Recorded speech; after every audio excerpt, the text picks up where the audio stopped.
engineer and consultant for over 20 years now. So when I decided to start my own business, I was wondering what I was going to call it. And I looked around at various names, some of which were already taken. And I came up with the name, The Safety Artisan, for the business, and the website, safetyartisan.com, if you want to take a look. And I came up with that name because I liked the word artisan and what it meant and the connotations. So first of all, I mean, artisan means a skilled person who does something by hand. And it can also refer to a thing that is, specially handmade, usually with high quality materials. So I like the sound of that. And I think it's appropriate, even in this modern age where I've worked on, huge projects, multi-billion-dollar projects that lasted for years and involved thousands of people. Because even on a big project, we're still relying on individuals being competent to do a job and to know how to do it, and to have that skill and that awareness and that understanding. So that artisanship, that appealed to me. I thought that's good. And another thing was that there's this connotation of somebody working alone at home, maybe a sort of a cottage industry type setup that used to exist before the Industrial Revolution. Or I should say, before the first Industrial Revolution. Now, whichever Industrial Revolution we're currently in at the moment, I don't know. But we've gone back to a world where, thanks to the internet, you can sit at home and do work. And in fact, thanks to, the recent global pandemic, more and more of us have been sat at home doing work, working remotely over the internet. And I, as an individual, can reach hundreds, thousands, or even millions of people over the internet with my teaching and with my knowledge and experience. So, the internet has really enabled a return to those kind of cottage industry ideals where individual people can do something of high quality and find a market for what they're doing, regardless of, big brand, big business, etc., etc.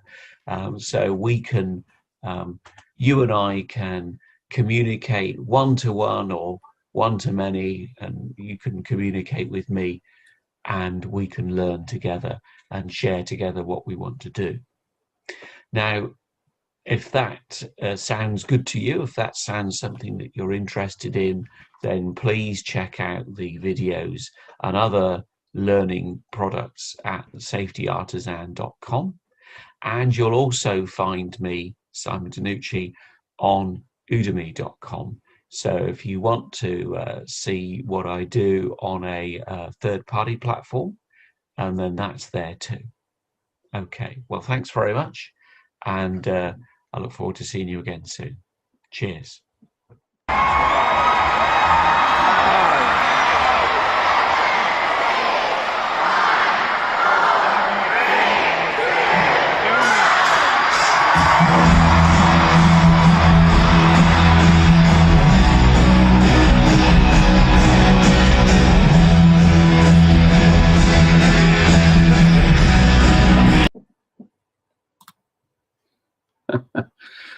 Well, there we go. Hi, everyone, and welcome to the Safety Artisan webinar. It's good to be with you. I did this morning. This morning, I live in Australia. So this morning I was on at 7:30 in the morning, but for some reason, the video just didn't record. So a bit disappointed about that, I have to say, but never mind. That's what happens. But here we are, and it's now 5:30 in the afternoon. And so it will be, what will it be?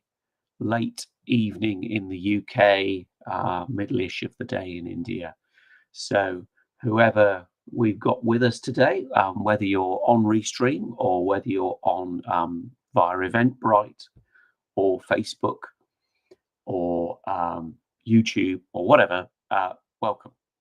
So today we're going to be talking about foundations of system safety assessment. So I'm just going to share a screen with you. Let me just, oops, I'm going to do that. Where's it gone? Here we go. Right. I've got a stick to seat interface problem. So let's share this and get it going. So what we're doing is foundations of system safety. And as it says, it's a free webinar from myself, from the Safety Artisan, and it's one of a series, as we'll see. So, before we go on, just introduce myself. Why should you bother to listen to me? Well, 25 years of experience in system safety. I've worked on a lot of different stuff, aircraft, so fast jets, big aircraft, helicopters, reconnaissance and EW platforms. So I've worked on surface ships and submarines, all safety projects, by the way, air traffic management systems, a little bit of trains and road vehicles, but not a great deal, and lots of software, because software in everything these days. So there we go, just checking we're okay. I think that was some more people joining us, so welcome. And I've worked on some nice little programs, which is great. That's always good fun. And some ginormous programs, not all of which succeeded. And so you get a range of perspectives from me on that, and you get to learn from other people's mistakes, which Bismarck said was a good idea, because we don't have time to make all mistakes in one lifetime. And I've worked in the UK for many years, and now 10 years in Australia, and I've worked on introducing a lot of US and European programs to those countries. So wide range of experience, and I've had the privilege of teaching safety to hundreds of people in the classroom and thousands online, which is terrific. And I've also been lucky enough to present on safety topics at several international conferences. So that is me. Anyway, but the proof of the pudding is in the eating, as they say. So let's get on with it, and you can see, what we've got today. So the webinar topic is foundations of system safety. So what are they, and how do we set them up for a successful project? That's what we want. So first of all, it might seem an obvious thing to say, but what do we mean by safe? But I think it's worth saying, because I've worked on so many projects where they didn't have a clear idea of what they were trying to achieve. They didn't really have a definition of what safe was. They had some vague ideas. And the trouble is, some ancient Greek bloke said, if you don't know which port you're going to, then no wind is favorable. So if we don't know where we're going, how do we know which direction to go in? And how will we know if we've got there? Okay, so we need something like this definition that is testable to help us decide what we're doing and whether we've got there or not. And it comes from an old UK standard, but don't worry about that. That's not important. Okay, so there's three key elements here. There's risk, there's requirements, and there's defining what we're doing. So first of all, we want to reduce risk, okay, in general. And in this definition, we've got a couple of targets. We've got the reducing risk so far as is reasonably practicable, or SFARP, or in the UK, we would say a LARP, or a nuclear, we would say a LARA, or a FARP, I think, in other jurisdictions. Anyway, so that's a kind of a variable target where we say, yeah, we've done enough. And then there may be an absolute target as well that says you've got to get the risk below this level. Bang, hard ceiling. And where you are, you'll have to look up what the targets are in your jurisdiction, okay, if there are any. So that's risk. Then requirements. Sometimes we have, again, prescriptive or hard requirements that say you must do this if you're managing this kind of hazard or risk, okay, or you must not do that as a regulation. So we just got to obey those, okay. There's not a lot of excuse me, there's not a lot of opportunity to move on that. So we just got to get on with it. And then the third bit, which is very, very important, is actually defining what is our system, what are we doing with it, what's the use or role or application, and what is the operating environment. And these things tend to tie quite closely together. And because, let's take an example. Cars are designed to work on roads, or some are designed to work on dirt tracks, but let's say ordinary cars are designed to work on roads, and that is their operating environment. Okay, so yeah, drive it on roads is the environment. Great. Generally speaking, cars work pretty well on roads. Put them in water and they work very badly indeed, and the people inside them can die very quickly. So a bit of a facetious example, but that nailing these things down really does help a project to succeed. And on the one hand, I've seen lots of projects that haven't nailed these things down and then they struggle. And on the other, when you do nail these things down, it instantly becomes easier to get there because you know where you're going. Okay. And as it says, the takeaway message is getting these foundations right from the beginning is vital. So let's move on. So we're going to look at identifying and analyzing hazards, not just functional hazards, any kind of hazard. And we're working on a model where we've got many causes can lead to one hazard, and one hazard can lead to many consequences. Okay, and it's often known as a bow tie model. Okay, and so once the hazard is present, let's say, a joke, a banana skin, or an oil spill on the pavement, then an accident is possible. Okay, doesn't mean the accident will happen. Maybe nobody will tread on the oil patch, or maybe even somebody does and they slip. Maybe they recover themselves and they don't get hurt. Nobody gets hurt. So this could be a variety of consequences, but the hazard has to be there in order for the accident to occur. Okay, but it's not inevitable. So first of all, we start off with our first task, which is preliminary hazard identification. Now, the purpose of that, as it says, to identify hazards, and that's mostly what you will do. But at the beginning, you'll also identify causes and consequences, okay? That's inevitable. Sometimes at the beginning, you're not quite sure where the hazard is, because this bow tie model can be a bit of a sliding scale, and different people will put the hazard in different places, okay? So you'll discover a range of things and you'll record them. Maybe they will change downstream once you've got the benefit of more knowledge, but you've got to start somewhere. So that's your PHI. Then we can imagine that enables us to do some requirements analysis, because once we've identified some hazards, immediately certain hazards will trigger certain rules and regulations and laws that say you've got to do this about these risks and these hazards. And maybe those regulations will specify what kind of controls we must add. Okay. And then we must, there's more to requirements analysis, and that we'll come on to that later. And then we need to do some preliminary hazard analysis, okay? So at this stage, it's going to be fairly crude and simple, and all we're doing is talking about getting an assessment of how big the risk is. So what's the likelihood, what's the severity in big handfuls? Okay, so what are the big risks that are really going to drive us? What are the little ones we're not quite so worried about?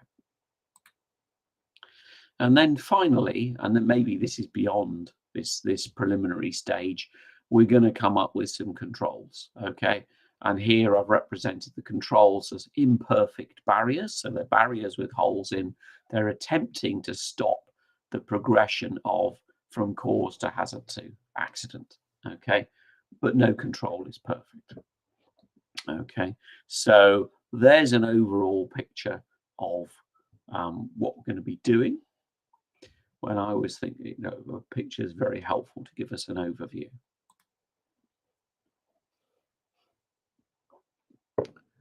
So we've got these three things we're going to do. We've got our preliminary hazard identification, analysis, and system requirements hazard analysis. So we start off with our PHI, and as I've said, primarily we're going to identify hazards, but also causes and consequences. And we're going to look at it and go, oh, okay, well, the obvious control for this hazard is this. Okay, so that's fine. We're going to do that too. And we're going to do some PHA. And as I've said, we'll identify risks, which will help us prioritize. And of course, doing the PHI and the PHA will help us to identify some requirements and maybe some controls as well. And then finally, we're going to use all that information to feed into our SRHA, where we're going to identify all the different kinds of requirements we need to think about. Some of those are going to be controls. The SRHA maybe is going to identify some strategies which we need to use. More about that later.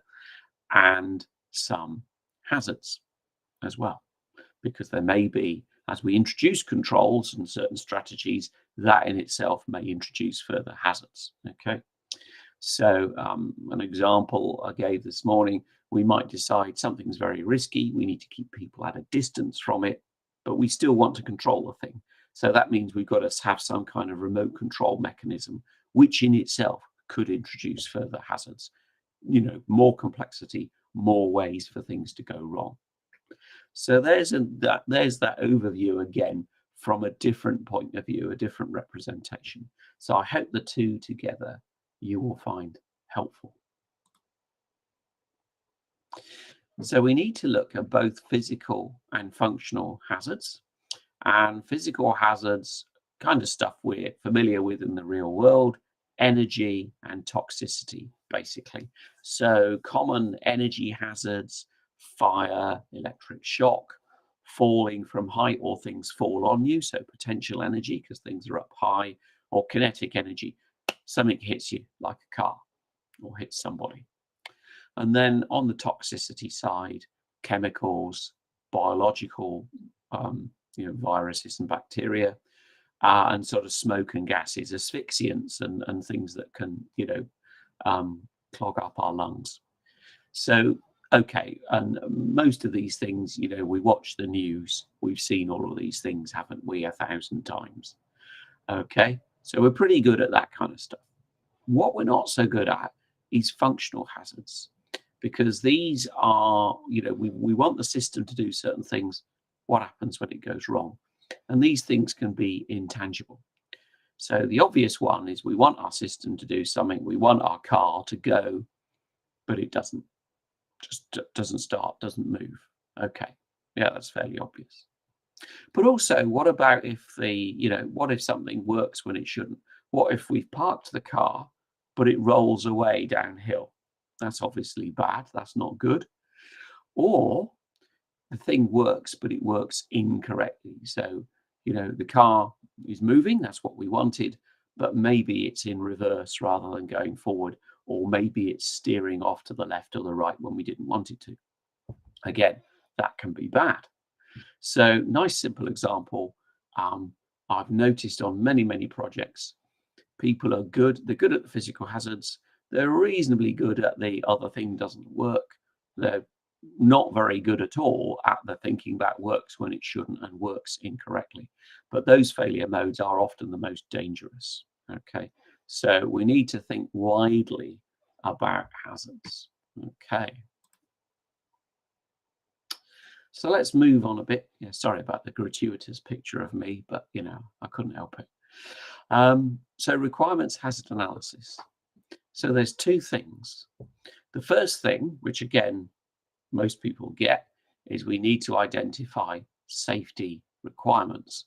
So there's going to be law, there's going to be regulations, we might have codes of practice, we might also have national and international standards, we might have industry good practice, all sorts of things that we might have. We might just have company policy. This is the way we do things around here, or culture. So we identify these requirements, and it's fairly obvious if it's got safety in the title or hazard or whatever, okay, that's a safety requirement. But there is a whole other series of requirements that maybe don't have safety in the title at all. So we've got customer requirements, and I say customer, it's the requirements for the system, what we want the system to do. So we've talked about the functions of the system and how they can go wrong. So functional failure analysis, those three modes I talked about on the last slide, they can help us identify safety-related functions and also functions that cannot have any safety impact, okay? And it's valuable to know which is which, okay? So clearly, if we've done this analysis, we've got some justification for saying, right, all of these things don't have any impact on safety, these do. So this is what we're going to concentrate on. And also maybe the system requirements actually contain things that are hazard controls, because the customer has said, oh, from previous experience, we know that this could be a problem, so we want you to do X, Y, Z. So, okay, great, that's a control. And because it's a customer requirement, it's going to get verified to make sure we get paid. So that's great. So in safety, we can be fairly confident that those customer requirements are going to get met, or they're at least going to get tracked and verified. So we can make use of that and reduce our own workload. And then finally, there may be requirements like that that need further unpacking. So maybe the customer says, I want you to go through a certification process to demonstrate that your vehicle is roadworthy, your ship is seaworthy, or your aircraft is airworthy, or whatever, or your nuclear reactor, or you're handling something that needs a license. Okay, so you've got to go through some sort of complex process to get approvals to do that. And so those requirements, there may be a one-liner that just says you've got to do this, but you're going to have to unpack it a lot and maybe negotiate with the customer exactly how you're going to do that. What are the detailed requirements and how you're going to verify them? So it might be a one-liner, but there can be a world of pain implied by some of these requirements. Okay, so if we do the system requirements hazard analysis thoroughly, we're going to save ourselves from a lot of unpleasant surprises later down the track. Okay, and it's really important to do these things. So sorry to labor that a bit, but as you can probably tell, I've been on a lot of projects where we've been bitten badly by things that we've missed. So next steps, what we have, I have some free resources for you if you want to take this stuff further. So, and I've put the links in the chat. So there's a free preliminary hazard identification and analysis guide. There's a video demonstration of me showing you how to do a functional failure analysis. That's from the webinar last month. There's a little course called Risk Management 101. And as it implies, this really unpacks the very, very most basic concepts of risk management and puts them all together. Okay, they're all free. There's also a foundations course, which I put together. So it's a mini course with 4 videos covering the 3 topics that I've just been talking about, the 3 tasks, plus one that talks about how we wrap it all together. Okay, and that's available for a 60% discount for another week. Okay, and again, the link is in there, so go and take a look at that if you're interested.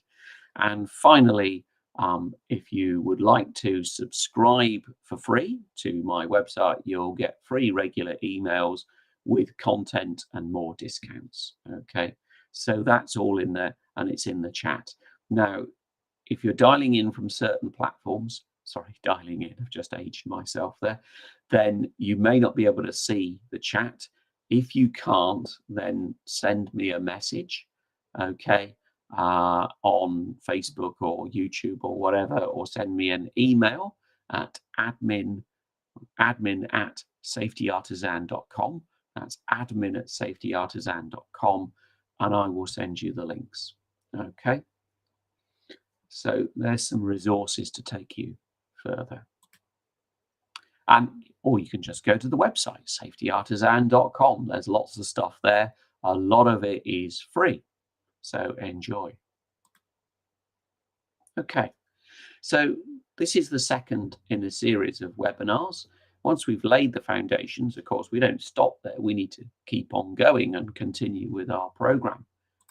So what we're going to do, looking ahead, in May, we're going to look at functional hazards in more depth. So that's looking at software and how do we manage risks with software.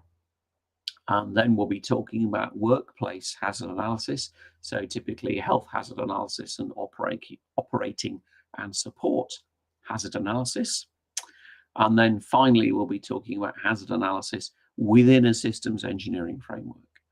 Now, you see these tasks that I've mentioned on the screen. These are all tasks from MIL standard 882E.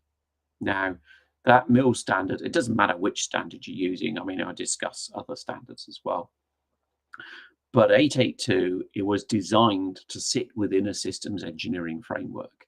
And those last ones really is where we're talking about the subsystem, system, and system of systems hazard analysis, where we're looking at the designs of our systems and how they interact. Okay, so that's where we're really getting into the systems engineering stuff. Okay, but they all fit together. They're all in a series, and you'll be able to get access to them all. Fingers crossed the video recording has worked today. So next month, we're going to look at functional hazards. So we start off thinking about what's the severity of, what could the software or firmware contribute to accident-wise? How bad is it? And then how much control are we giving the software? How much reliance are we placing on the software for safety?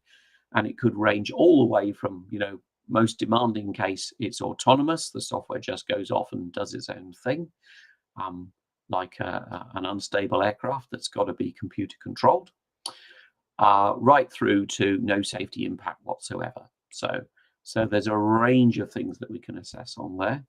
And that helps us to generate our software control category. And then we put that together with the severity, and that gives us our software criticality index. Well, that's how it works in MIL standard 882E. I'll also talk about other things like the functional safety, the IEC 61508 family, whole family of standards derived from that, and others. Okay, there's plenty of standards out there. So we'll talk about that next month. Okay, so now we're going to move to a Q&A session. And this is an opportunity. Let's just see. Yeah, we are still going. That's good. So this is an opportunity to, you can ask any questions you want about what we've just been talking about, or indeed, if you've got any other topic you want to discuss, please go ahead. Now, some of you will be able to talk to me. Some will have to send me a message.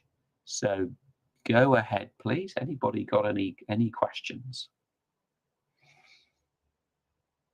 I see we've got quite a few people on this afternoon, which is lovely to see. So while you are typing away, hopefully, just a little reminder, here are the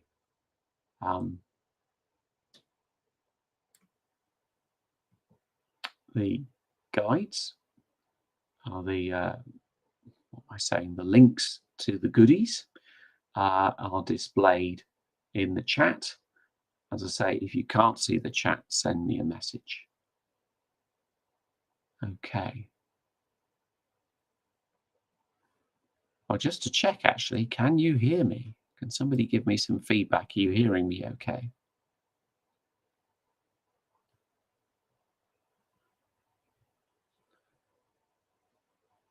Oh, thank you very much.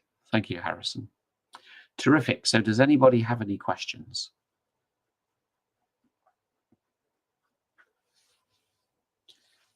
Or if you don't want to share your questions, you can also always go to the website and send me a message, which is private, or you can leave a comment if you've got something you've thought of later. So yeah. Okay. Okay, everyone. Well, if nobody has any questions, it just remains for me to say thanks very much for joining in. And I hope you found this afternoon's session useful. Okay. Bye, everyone.